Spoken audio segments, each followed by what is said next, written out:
tuttun uca Azerbaycan, oldu feda Azerbaycan şirin canım. Torpaq öz uğrunda şehit verdiysen ucalar, karıştı torpaq ile sondan baxandan. Sen canını qeyrətini qorumaq üçün verdin, millət üçün, xalqın üçün, torpaq üçün verdin. Vətən sağ olsun dedin, öldün vətən uğrunda. Ölmədin əslində, şəhid olmaq üçün verdin.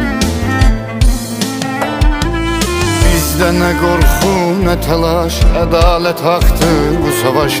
Mən öz vətənimi sevmişəm, vətən sağ olsun demişəm. Anam şəhid anasıdır, qəmi Hüseyn əzasıdır. Bu haqq davası, bu döyüş Hüseynin Kərbəlasıdır. Sən bu torpağın oğlusan şəhid, şəhid. Sən bu torpağa bağlısan şəhid, şəhid. Ruhu var, ruhum eyləyir təzim. Sən anadan doğulmusan şəhid, şəhid. Sən bu torpağın oğlusan şəhid. Sən bu torpağa bağlısan şəhid, şəhid. Ruhu var, ruhum eyləyir təzim. Sən anadan doğulmusan şəhid, şəhid. Sən bu torpağın oğlusan şəhid. Sən bu torpağa bağlısan şəhid. Ruhun qarşısında baş əyir ruhum. Sən doğularkən olmusan şəhid, şəhid.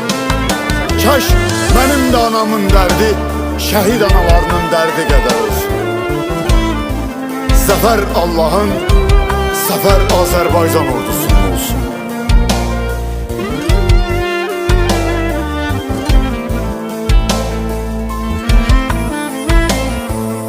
Ağlama qeyrətli ana, sil gözünün yaşını.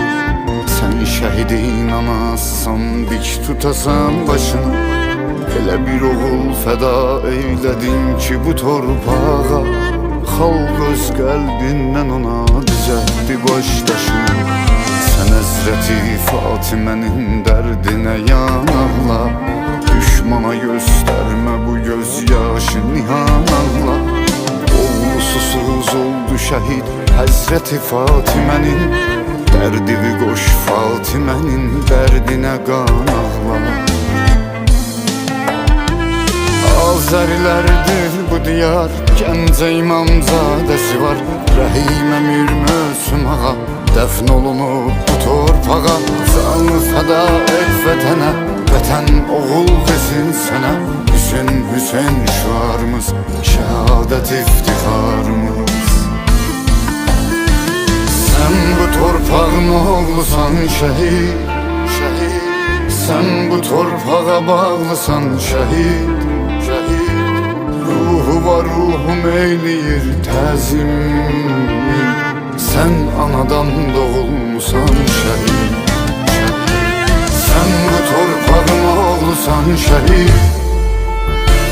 Sən bu torpağa bağlısan şəhid.